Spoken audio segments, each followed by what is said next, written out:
Imaginen la escena. Es la Casa Blanca. Sentados a la mesa están los líderes de las compañías petroleras más grandes del mundo. Y lo que se les presenta es un plan audaz, uno que busca reconfigurar por completo la relación económica con Venezuela. Vamos a desglosar qué fue exactamente lo que se propuso en esa reunión. Y para empezar, esta frase del entonces presidente Trump, que básicamente lo resume todo. El mensaje no podía ser más claro. La idea era, olvídense de los riesgos de negociar con Venezuela. De ahora en adelante, su único socio, su único garante, es el gobierno de Estados Unidos.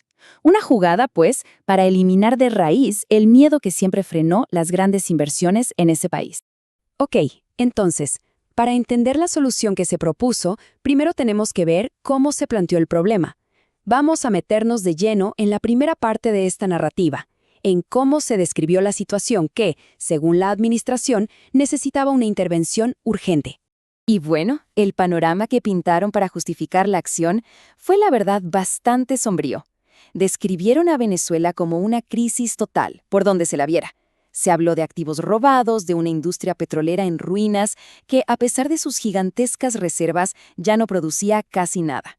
Pero no solo eso, también se la presentó como una amenaza directa a la seguridad estadounidense, un lugar donde, decían, operaban adversarios como Rusia e Irán, y que además era una fuente constante de inmigración ilegal y drogas. Entonces la lógica era presentar un contraste total, ¿no? Un antes y un después. Pasar de un escenario de activos robados a la promesa de recuperar lo que fue arrebatado. De un lugar sin garantías a uno con seguridad total. De tener que lidiar con un dictador narcotraficante a tener un aliado cooperativo. Y por supuesto pasar del colapso económico a la promesa de una gran riqueza. Esa fue en esencia la justificación central para todo lo que venía después.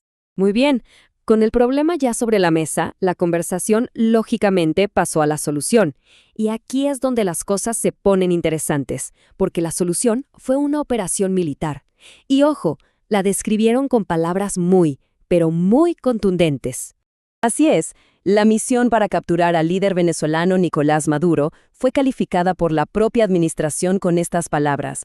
O sea, no estaban hablando de una operación más, la estaban presentando como un hito, como un logro histórico para sus Fuerzas Armadas. Y había un dato que se repitió una y otra vez, un punto que se consideraba crucial. 0. 0 vidas estadounidenses perdidas en la operación. Este número se usó como la prueba definitiva de que la ejecución había sido impecable, una demostración de precisión y poderío. Perfecto, ya vimos el problema y la acción militar que se tomó. Ahora vayamos al corazón del asunto, al verdadero motivo de la reunión, la oferta económica que se puso sobre la mesa para todos los ejecutivos presentes. El acuerdo se explicó en 3 pasos bastante claros. Primero, las compañías petroleras ponían el dinero, una inversión de por lo menos $100,000 millones para reconstruir toda la infraestructura petrolera de Venezuela. Segundo, y aquí está la clave del asunto, Estados Unidos les daba seguridad total para esa inversión. Y tercero, la riqueza generada se iba a repartir, pero la fórmula para dividir las ganancias la diseñaba el gobierno de Estados Unidos. Ellos ponían las reglas del juego. Y claro, para entender por qué esto era tan atractivo para las empresas, solo hay que escuchar las palabras del CEO de ExxonMobil. Para una compañía como la suya, a la que ya le habían expropiado activos 2 veces en Venezuela, la idea de volver a entrar una tercera vez, era simplemente impensable sin cambios gigantescos. Necesitaban sí o sí protecciones a la inversión que fueran duraderas. Era la condición no negociable. Ok, el trato para las empresas parece claro, pero ¿y para Estados Unidos? ¿Cuáles eran los beneficios que se prometían con todo este plan? Bueno, se hablaron de varios puntos muy concretos. Lo primero, y algo que le llega directo al bolsillo de la gente, era el precio de la gasolina. La promesa era ver una caída drástica en los precios, con el presidente llegando a citar un número tan bajo como $1.92 por galón. El segundo punto era puramente geopolítico. Al sumar las reservas de Estados Unidos y Venezuela, juntos controlarían el 55% del total mundial, más de la mitad. Imaginen el poder de negociación y la influencia que eso daría en el escenario global. Y para que nadie pensara que esto era una promesa a largo plazo, el retorno económico se presentó como algo inmediato, algo que ya estaba sucediendo. se anunció que un primer cargamento de 30 millones de barriles de petróleo venezolano, valorados en $4.000 millones, ya estaba en camino a Estados Unidos. Pero no todo eran cifras y barriles de petróleo. También se habló mucho de las ganancias estratégicas. Por un lado, fortalecer la seguridad nacional, básicamente bloqueando la influencia de China y Rusia en Venezuela.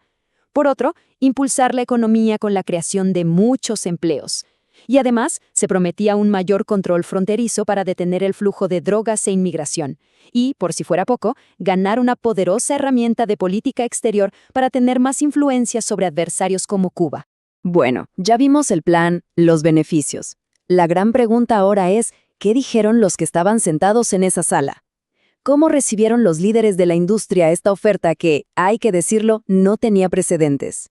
Empecemos con Chevron. Ellos eran la única gran petrolera estadounidense que se había quedado en Venezuela a pesar de todo.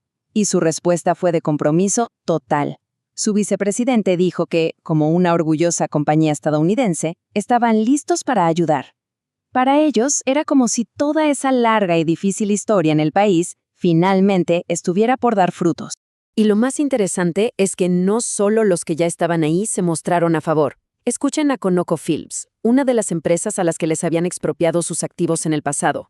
Su CEO calificó la idea de grande y audaz, diciendo que usar el comercio en lugar del conflicto podría marcar una gran diferencia. Con la garantía del gobierno estadounidense, el cálculo de riesgos cambiaba por completo. Y para rematar, para que quedara claro que esto no era solo una idea en el aire, empresas de servicios como SLB pusieron los puntos sobre las IES. Dijeron básicamente, nosotros ya estamos ahí, tenemos personal en el terreno, tenemos $700 millones en equipos listos para funcionar. Estamos listos para escalar, y rápido. O sea, la capacidad operativa para arrancar de inmediato ya existía.